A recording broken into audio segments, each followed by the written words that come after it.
আজকের ভিডিওটিতে কিভাবে আমাদের সন্তানদেরকে আমরা লেখাপড়ার ব্যাপারে একটু আগ্রহী করে তুলতে পারি এই টপিকটিতে কথা বলবো। দুভাগে ভাগ করেছি।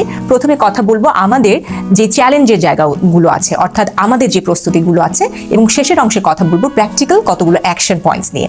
সবার আগে আমাদের প্রস্তুতি। ভাবুন তো, যখন আমরা একটা কোনো কাজ করতে শুরু করলাম, প্রতিদিন সেখানে একটা ক্রিটিসিজম আছে, প্রতিদিন সেখানে বসার পর আমি বুঝতে পারি আমি পারফেক্ট না, আমার কোনো কিছুই হচ্ছে না, আমি আসলে কাজটা করার যোগ্য না, তাহলে কি প্রতিদিন আমরা একই উৎসাহে সেই জায়গাটাতে যে সেই কাজটা করব? অবশ্যই করব না। অভিভাবক হিসেবে আমাদের অধিকাংশ শিশুর লেখাপড়ার আগ্রহটা নষ্ট হয় আমাদের হাতে, এবং তার শুরুটা হয় যখন সন্ধ্যাবেলায় শিশুটাকে আমরা পড়তে বসালাম। সারাদিন কিন্তু আমার শিশু তার এই অপারগতা নিয়ে জানে না, কিন্তু যখনই সে পড়তে বসে সে জানে সে পারফেক্ট না, তার লাইন তার লেখা দাগের বাইরে চলে যায়, সে পড়া পারে না, সে অন্যদের মতো ভালো মতো পড়া পারে না। তার মানে এখানে যে জিনিসগুলো আছে সেটা হচ্ছে হার্শ ক্রিটিসিজম, অনেক বেশি সমালোচনা আছে, কম্প্যারিজন অর্থাৎ অন্য মানুষের সাথে একটা তুলনা আছে, এবং সবচেয়ে বড় কথা আমার শিশুর সেলফ এস্টিম বা আত্মমর্যাদা বোধ, সেটাকে আমরা অধিকাংশ ক্ষেত্রে অধিকাংশ অভিভাবকই এটা আমাদের মাথায় থাকে না যখন আমাদের সন্তানদেরকে আমরা লেখাপড়া করাই, যে আমরা এটাকে ভেঙে চুরে প্রতিদিন সন্ধ্যাবেলায় চুরমার করে দিই। এবং যখন আমার শিশু কয়েকদিন পড়তে বসার পর বোঝে যে আমি পড়তে বসলে হয় বকা খাই অথবা মার খাই, তখন এটা কেন তার জন্য একটা ইন্টারেস্টিং জায়গা হবে? আমার শিশু সবার আগে লেখাপড়ায় আগ্রহ হারাতে থাকে আমার ভূমিকার জন্য। তাই এটা খুবই জরুরি অভিভাবক হিসেবে আমরা সবার আগে এই পয়েন্টটা মাথায় রাখবো। আমাদের পরিবর্তনের জায়গাটাতে সবার আগে আমরা কিভাবে শিশুটিকে ডিল করছি সেটি আমরা মাথায় রাখি। আমি অসংখ্য ফেসবুক ভিডিও দেখি, ইউটিউব ভিডিও দেখি, যেখানে বাচ্চারা সেটাকে একটা ফান হিসেবে নিয়ে আমরা ইউটিউবে আপলোড করছি, ফেসবুকে আপলোড করছি। এটা একটা অপরাধ। আপনাকে বুঝতে হবে এই লেখাপড়াটা আপনার সন্তানের একটা অ্যাডজাস্টমেন্ট, যেটাতে তার কষ্ট হচ্ছে, এটা কোনো হাসির ব্যাপার না। দ্বিতীয় যে পয়েন্টটি সেটি হলো, আসলে কি লেখাপড়াকে আমাদের শিশুদের জন্য আমরা ইন্টারেস্টিং করতে পেরেছি, মজার করতে পেরেছি, যে রোজ আমি সন্ধ্যাবেলায় পড়তে বসতে যাবো? না, সেটা আমরা পারিনি। আমরা অধিকাংশ সময় শুধুমাত্র সন্তানের গ্রেডের উপর ফোকাস করি, খুব কম সংখ্যক অভিভাবক শেখানোটার উপরে ফোকাস করি।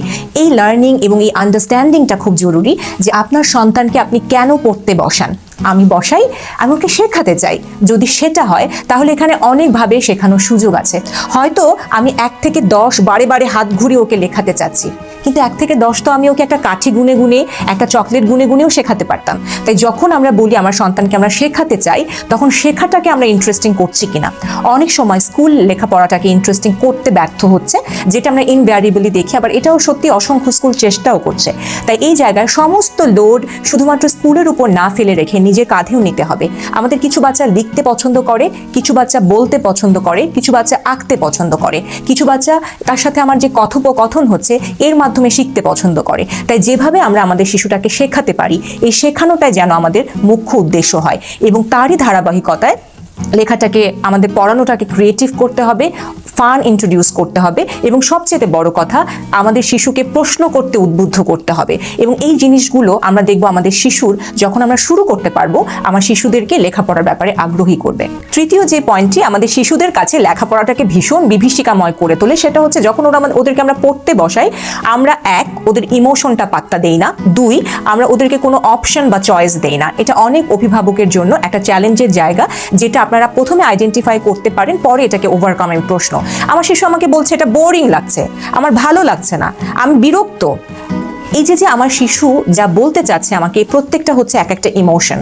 আমার ভালো লাগছে না, আমার কষ্ট হচ্ছে, আমার খারাপ লাগছে, আমার খেলতে ইচ্ছে করছে। আমার শিশু অনেকগুলো ইমোশন আমার সাথে কমিউনিকেট করছে, কিন্তু অধিকাংশ ক্ষেত্রে আমরা এই ইমোশনগুলোকে নেগেট করি। আমরা শিশুকে সরাসরি বলি বোরিং লাগার কি আছে, খারাপ লাগার কি আছে, বিরক্ত লাগার কি আছে, আর 10 জন পড়ছে আর তুমি পারছো না। এখানে এটা যদি না করে আমরা একটু স্টেপ ব্যাক করতে পারি, আমরা যেন শিশুর ইমোশনটাকে মানে কখনো ইনভ্যালিডেট না করি, এটা খুব জরুরি। আমরা যদি আসলে ওর সাথে কানেক্ট করতে পারি এভাবে, আমি বুঝতে পারছি তোমার কাছে পড়াটা কঠিন লাগছে, আমি বুঝতে পারছি তোমার হয়তো এখন পড়তে ইচ্ছে করছে না, আমি বুঝতে পারছি পড়াটা তোমার কাছে ইন্টারেস্টিং লাগছে না। পরের লাইনই হলো মা কিভাবে হেল্প করতে পারি, বাবা কিভাবে হেল্প করতে পারি। যখন আমার সন্তান আমাকে এসে বলে আমার বিরক্ত লাগছে, আর আমি বলছি কেন বিরক্ত লাগবে, তাহলে বুঝবেন পড়াশোনা বাড়ির ধারে, আমার ওর সাথে এই যে একটা দূরত্ব তৈরি হলো, এটা সমাধান করতেই কিন্তু 10-15 মিনিটের বেশি লাগবে। তাই এটা খুবই জরুরি। শিশু যখন আমরা এগুলোকে নেতিবাচক অনুভূতি বলে পৃথিবীতে কিছু এক্সিস্ট করে না, কিন্তু এগুলোকে আমরা সচরাচর নেতিবাচক বলি। এই অনুভূতি অনুভূতিগুলোকে যখন আমার শিশু আমার কাছে প্রকাশ করছে, এটাকে আমাদের একটু শুনতে হবে। আমরা পরে বলছি একটু যে এটার বিপরীতে আমরা কি কি আরো করব। আমাদের প্রথম কাজটা হচ্ছে আমরা শুনবো। দ্বিতীয় যে কথাটি বলছিলাম, আমাদেরকে অপশন দিতে হবে। যেমন আমার সন্তান হঠাৎ এসে বলছে আমার পড়তে ভালো লাগছে না, আমি তার কাছে জানতে চাইতে পারি এখন পড়বে নাকি 2 ঘন্টা পরে পড়তে চাও। এটাকে ডিসিশন মেকিং, এটা একটা সুযোগ। আমরা যদি আমাদের সন্তানকে জিজ্ঞেস করি, সে যদি বলে আমি এখন ম্যাথস পড়তে চাই না, ওকে ম্যাথস পড়তে চাও না, তাহলে এখন কি সায়েন্স পড়বে নাকি এখন বাংলাটা পড়ে নেবে। এই যে অপশন দেওয়ার একটা টেন্ডেন্সি, এই অপশন দেওয়ার টেন্ডেন্সিটা শিশুদেরকে একটা সেন্স অফ অথরিটি বা সেন্স অফ লিডারশিপ দেয় তাদের ভেতরে, এবং যে কোনো এনভায়রনমেন্টে আমাদের সন্তানরা তার মতো করে সবসময় কন্ট্রোল আশা করে। তাই এই জায়গাটাতে আমরা যদি তাদেরকে একটু অথরিটি দিতে পারি চয়েস মেকিং এর ব্যাপারে, এটা তাদেরকে পড়াশোনার ব্যাপারে ইন্টারেস্টেড করে তুলবে।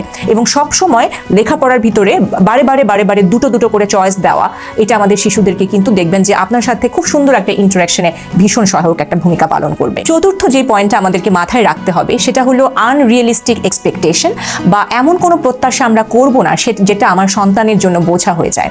এই পয়েন্টটা ভীষণ জরুরি। আমরা অধিকাংশ ক্ষেত্রে আমরা হয়তো নিজেরা চেয়েছি ডাক্তার হব, কিন্তু আমরা হয়তো ডাক্তার হইনি, এবং আমরা হয়তো এই স্বপ্নটা যে অধরা রয়ে গেল, এটা আমাদের সন্তানকে দিয়ে আমরা পূরণ করতে চাই। এতে দোষের কিছু নেই, কিন্তু এখানে যেটা প্রয়োজন, আপনার সন্তান কি সেটার যোগ্য কিনা সেটা আপনাকে দেখতে হবে। আমাদের এডুকেশন সিস্টেমটা খুব হাস্যকর একটা সিস্টেম। একটা গাছে সবাইকে উঠতে হবে, নিচে শিয়াল, বিড়াল, বাঘ, বিভিন্ন ক্ষমতাধর বিভিন্ন মানুষ নিচে বসে আছে। এর উদাহরণটা হলো এই যে সবাইকে একটা লেভেলে হিমালয়ের চূড়ায় পৌঁছাতে হবে, যেখানে বিভিন্ন ক্ষমতার বিভিন্ন মানুষ নিচে বসে আছে, সবার জন্য একই সিলেবাস, সবার জন্য একই পরীক্ষা, সবার কাছে একই এক্সপেকটেশন। এটা খুব কঠিন একটা জিনিস আমাদের সন্তানদের জন্য পূরণ করা। আমাদের প্রত্যেকটা বাচ্চা একই রকম মেধা নিয়ে জন্মে নাই, এটা আমাদেরকে মাথায় রাখতে হবে। আমরা হয়তো তাকে এমন একটা রুটিনে ফেলেছি যেখানে শুধু পড়ছো কিনা, পড়লে সে প্রশংসিত হচ্ছে, অথচ সে ভালো ছেলে কিনা, ভালো মানুষ কিনা, এটা নিয়ে আমরা কোনো ফোকাস করছি না। তার সততা, তার হয়তো আরো 10টা ভালো গুণ আছে, এগুলো কখনো আমরা তার প্রশংসার, এটা নিয়ে আমরা তাকে কখনো হয়তো প্রশংসা করছি না, কিন্তু তার এডুকেশনটাই আমাদের কাছে সবকিছু হয়ে যাচ্ছে। এটা ডিসকানেক্টেড প্যারেন্টিং এর একটা ভীষণ বড় একটা উদাহরণ। এখানে খুব মাথায় রাখতে হবে সন্তানের উপর যেন আমরা পড়ার বোঝাটা চাপিয়ে না দিই। আমাদের বাচ্চাদের ব্রেইন, আমাদের ব্রেইন, এই দুটো কিন্তু দুভাবে কাজ করে। আমাদের ব্রেইনটা আমরা বলি টপ টু বটম এভাবে কাজ করে, আমাদের ছোট শিশুদের ব্রেন বটম আপ এভাবে কাজ করে। অর্থাৎ আমাদের ব্রেইনটা ধীরে ধীরে আসলে বড় হয়, এখানে পরিপক্কতা আসে, ম্যাচিউর হয়ে আমরা সময়ের সাথে সাথে। আপনি বড় হয়ে একটা জিনিসকে যত লজিক্যালি চিন্তা করতে পারেন, আপনার শিশু কিন্তু সেভাবে চিন্তা করতে পারে না। তাই আপনার কাছে 3 যোগ 6 যোগ করলে 9 হলো, তোকে 10 বার বললাম, তুই কেন এখনো পারছিস না, এই প্রশ্নটা আসলে অবান্তর, এবং এখান থেকে আপনার যে ফ্রাস্ট্রেশন হয় সেটা অবান্তর, এবং সেই ফ্রাস্ট্রেশন থেকে আপনি যখন আপনার সন্তানকে মারেন সেটা অযৌক্তিক। তাই এটা খুব জরুরি, সন্তানের পেসে আগানোর চেষ্টা করেন। হ্যাঁ, ওর বন্ধুর হয়তো 2 পাতা ম্যাথস মুখস্থ করা, অঙ্ক করা হয়ে গেছে, তার হয়তো 2টা কবিতা বেশি পড়া হয়ে গেছে, তার মানে এই না যে আপনার সন্তান ফেল না। এখানে যে জিনিসটা মাথায় রাখতে হবে, স্কুলের একটা কারিকুলাম আছে, স্কুলে 200 জন বাচ্চা একসাথে পড়ে, আমার বাচ্চাটা ইউনিক, এই আন্ডারস্ট্যান্ডিংটা যদি আমাদের মাথায় না থাকে, তাহলে দেখবো যে আমরা এমন একটা রুটিন দাঁড় করিয়েছি, এমন একটা প্রত্যাশার ভেতরে আমার সন্তানকে ফেলেছি, এবং সেটা করতে গিয়ে, সেটার পিছনে ছুটতে গিয়ে কবে যে সন্তানের সাথে আমার বন্ধনটাই হালকা হয়ে গেছে, সেটাই হয়তো আমরা আবিষ্কার করতে পারিনি। তাই এই পয়েন্টটা মাথায় রাখা ভীষণ জরুরি। এবারে কতগুলো প্র্যাকটিক্যাল অ্যাকশন পয়েন্টসের কথা বলবো, যেগুলো ফলো করলে আশা করা যায় আমাদের সন্তানদের আগের যদি প্রস্তুতিটুকুন আমাদের থাকে, সাথে এটুকুন যোগ করলে একটা ভালো ফলাফল আসতে পারে। প্রথম যেটা বলবো, setting a healthy boundary. Setting a healthy boundary মানে হলো আমরা কখনো আসলে বলছি না যে সন্তানকে আমরা পড়তে বসাবো না, বা সে বলছে আমি এখন পড়বো না, সেটাকে আমরা সাথে সাথে মেনে নেব। আমরা প্রথম যেটা করব, ওকে আমরা অপশন দিচ্ছি, এখন পড়বে না তখন পড়বে, আমরা কোন সাবজেক্ট সে পড়তে চাই সবই শুনছি, কিন্তু সেটিং আ হেলদি বাউন্ডারি মানে আমার সন্তান জানবে যে এই বাড়িতে লেখাপড়ার জন্য একটা সময় আছে। এটাকে আমরা বলি হাউস রুলস হিসেবে লেখাপড়াকে সেট করা। সেটা হতে পারে সন্ধ্যা 7টা থেকে 9টা, বিভিন্ন সময় আপনি ভাগ করতে পারেন। বাট যে অপশনটা নাই সেটা হচ্ছে আমার শিশু পড়বে না, এই অপশনটা নাই। এখানে আমার একটা স্পষ্ট সাজেশন থাকবে অভিভাবকদের বেলায়, সেটা হচ্ছে কখনো একটানা লম্বা সময়ের জন্য পড়ার সময় বাঁধবেন না। যে কোনো শিশু বা যে কোনো মানুষ যারা লেখাপড়া শিখছে সবার জন্য এটা প্রযোজ্য, শিশুদের জন্য এটা বেশি প্রযোজ্য। 10-15 মিনিটের বেশি আমার শিশুরা অ্যাটেনশন রাখছে, এটা একটা আমরা বলবো বৈজ্ঞানিকভাবে প্রমাণিত, যেটা আসলে এভাবে কাজ করে না। আমাদের শিশুদের অ্যাটেনশন স্প্যান খুবই সীমিত। তাই বিশেষ করে ছোট বাচ্চাদের বেলায় আমরা যেটা করি, হেলদি বাউন্ডারিতে ওদেরকে আমরা বলি যে আমাদের বাসায় 1 ঘন্টা রোজ আমরা পড়ি, 1 ঘন্টাটা আমার শিশু যদি ক্যাপাসিটিতে তুলে আপনি একটানা পড়াতে পারেন, কিন্তু আমাদের কাজ হচ্ছে এটাকে ভেঙে ফেলা, 20 মিনিট করে ভেঙে ফেলা। যেমন ধরুন একটা বাচ্চা একটা স্কুলে যাচ্ছে, একটা কেজি 2 বাচ্চা, যার বাংলা, ইংলিশ এবং ম্যাথ 3টা সাবজেক্ট আছে। আপনি হয়তো 20 মিনিট করে ভাগ করে নিলেন। একটানা তাকে বসিয়ে সব পড়ার চেষ্টা করার চেয়ে যখন আমরা গোলগুলোকে ছোট ছোট ভাবে ভেঙে দেব, তখন আমার শিশুরা মনোযোগ দিতে পারবে বেশি। সবসময় আমরা শিশুকে আগে জিজ্ঞেস করব কোনটা দিয়ে সে পড়াটা শুরু করতে চায়। কোনো একটা 20 মিনিটের স্লটে যদি সে আমাদেরকে বলে এখন সে পড়তে চাচ্ছে না, আমরা তাকে বলবো ইটস পারফেক্টলি ফাইন, আমি বুঝতে পারছি এখন তোমার পড়তে ইচ্ছে করছে না, কখন পড়তে চাও। হেলদি বাউন্ডারি সেটিং মানে হলো এই টাইমটা আজকে ফুলফিল করতেই হবে, এটাতে কোনো অপশন আমি তোমাকে দিচ্ছি না, বাট আমি অ্যাকনলেজ করছি তোমার এখন ভালো লাগছে না, তখন ভালো লাগছে। তো এই হেলদি বাউন্ডারি সেটিং করাটা খুবই খুবই জরুরি।